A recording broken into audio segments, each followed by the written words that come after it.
त्रिनेत्रों वाले त्रिकालदर्शी भगवान शिव को औघड़दानी भी कहा जाता है। औघड़दानी वो हैं जो बड़ी सहजता और सरलता से बिना कुछ सोचे विचारे अपने भक्तों को उनका मुंह मांगा वरदान दे देते हैं। भगवान शिव को उत्तर प्रदेश के मेरठ महानगर में बाबा औघड़नाथ के नाम से ही जाना जाता है। इस महानगर में स्थित बाबा औघड़नाथ शिव मंदिर एक प्राचीन सिद्ध पीठ है। ऐसा माना गया है कि इस मंदिर में स्थित शिवलिंग स्वयंभू है। स्वयंभू अर्थात जो स्वयं पृथ्वी से प्रकट हुआ हो।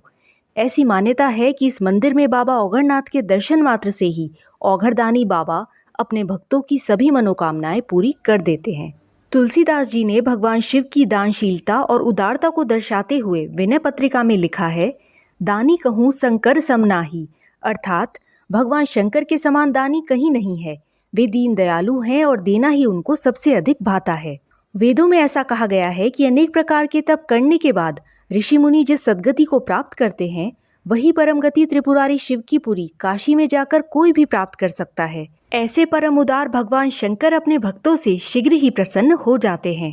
तुलसीदास जी ने एक पद में यह भी लिखा है कि ब्रह्मा जी भगवान शिव की दानशीलता के कारण लोगों का भाग्य बदलते बदलते इतने खिन्न हो गए हैं कि पार्वती जी के पास जाकर उन्हें उल्हाना देते हुए कहते हैं, बावरो रावरो ना भवानी, दानी बड़ो दिन देत दये बिनु, वेद बड़ाई बानी, निज घर की बर्बाद बिलो कहू, हो तुम परम सयानी, शिव की दई संपदा देखत श्री शारदा सिहानी, जिनके भाल लिखी लिपि मेरी, सुख की नहीं निशानी, तिन रंकन को नाक सवारत है आयो नकबानी, दुख दीनता दुखी इनके दुख, जाचकता अकुलानी, यह अधिकार सौंपने और भीख भली मैं जानी, प्रेम प्रशंसा विनय व्यंग जुत, सुनी विधि की बरबानी, तुलसी मुदित महेश मन ही मन, जगत मातु मुस्कानी। ब्रह्मा जी पार्वती जी से कहते हैं, हे भवानी, आपके नाथ महादेव बावरे हो गए हैं,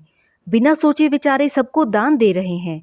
वेदों के अनुसार ऐसे लोग जिन्होंने कभी किसी को दान नहीं दिया वे दान पाने के भी अधिकारी नहीं हैं, परंतु आपके पति तो ऐसे लोगों को भी दान दे देते हैं। हे माँ गौरी, आप तो परम सयानी हो, अपना भला बुरा भली भांति जानती हो। इस प्रकार अयोग्य व्यक्तियों को दान देने से आपका घर खाली हो जाएगा।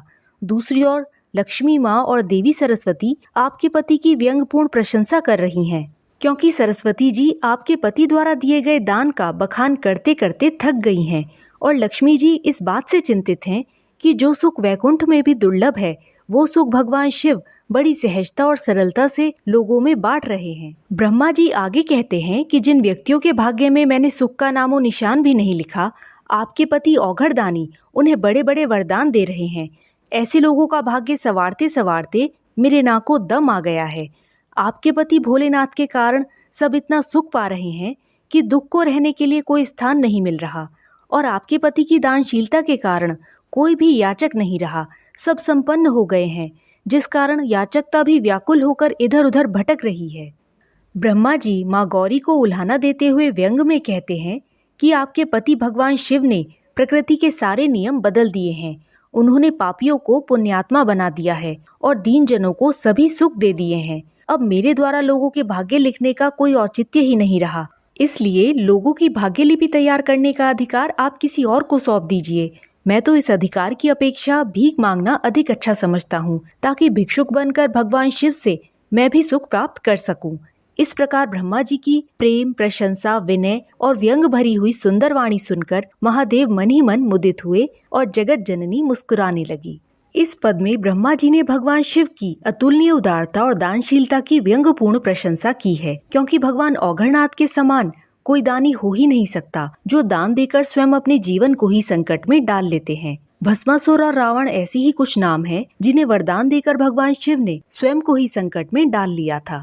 बाबा औघड़नाथ का प्राचीन सिद्ध पीठ मेरठ महानगर के कैंट क्षेत्र में स्थित है। इस सिद्ध पीठ की प्राचीनता के विषय में कोई स्पष्ट जानकारी नहीं है, लेकिन इसे 1857 के स्वतंत्रता संग्राम से भी प्राचीन बताया जाता है। कहा जाता है कि कई मराठा शासकों ने इस सिद्ध पीठ में आकर पूजा अर्चना की थी।